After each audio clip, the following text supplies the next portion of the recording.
have been very surprised at how many of the patrons actually have jobs. They work every day.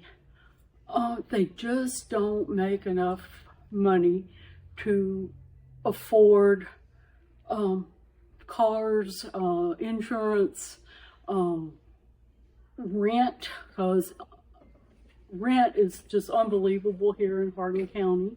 We also offer volunteer social workers to come in and help clients with disability paperwork, VA benefits, food stamps, any of those type of social work issues. They're able to help the client get that paperwork underway. Welcome to our kitchen. This is newly renovated, and we have 2 microwaves, stove, 2 refrigerators with freezers in this area. Our last season anyway, we had a limit of 30 patrons. The reason for that limit is lack of volunteer staff to supervise the patrons. So we just need more volunteers, and hopefully we wouldn't have to turn people away. So this is the food pantry.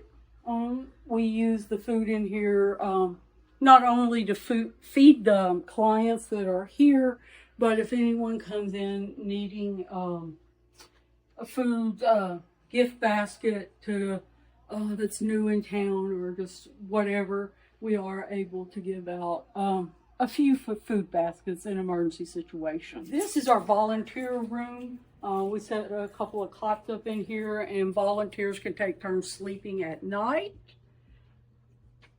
Oh, hey, Irish! Irish, what do you love about coming here to Room in the Inn to help out? Mop. You like mopping? Sometimes.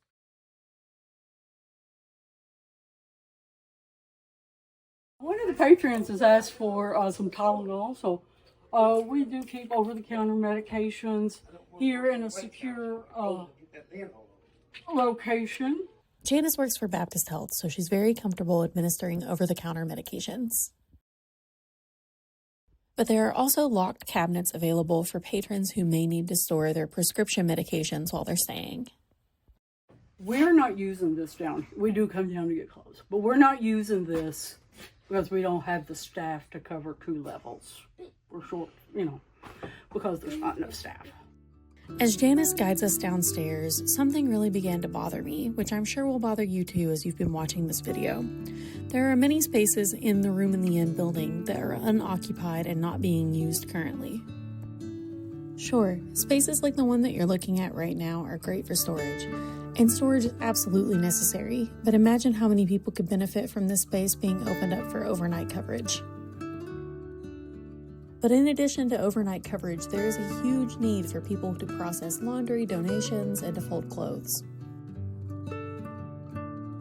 Even if you're unable to stay through the night or even through the day, if you have 1 or 2 hours that you're able to fold clothes, do laundry, or even just man the front desk, it would be a huge benefit to Room in the Inn. It's everyday people like you, me, Janice, Irish, Sarah, and Aaron who make Room in the Inn possible. And it's thanks to everyday people like you that Irish is now able to show us this huge space that is being renovated to house people during the winter. Unfortunately, Hardin County does not have an official homeless shelter, so this is the only place for many people to find warmth in the winter. And even further than warmth and safety, they will find basic necessities that they need every day. There's an entire closet of coats, scarves, hats, and gloves for anyone in need. There's even a family room for people who have infants or toddlers who may need a pack and play. And finally, here are a couple of volunteers' testimonies about the impact of Room in the Inn. Hi, my name is Sarah Allred, and I'm one of the volunteers at Room in the Inn. It's a great program. I've met a lot of really nice people.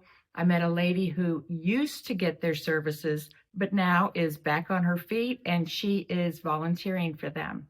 I have played cards with the people, and we have a lot of fun, and it's a great program. I know that in the winter, they're going to need a lot more volunteers. So if you could do anything, if you could make breakfast, if you can stay for a few hours, or stay overnight, those are all options for our volunteers. You know, we just started at the church not too long before I started volunteering. I saw it in the manual, and actually Dr. Gerard had talked to me about it. We were out hiking one day, and we passed the old. It used to be held on Hawkins Drive, but they had to move to a bigger facility just because of the amount of people that were coming. But yeah, Dr. Gerard actually was talking about it and just the importance of it, and you know, when he told me that a lot of these people have full-time jobs but just don't have a place to sleep, that kind of shocked me, and I just wanted to do something to help the community out. And I didn't have any idea really of the need, not just the need for it in Hardin County, but the scope.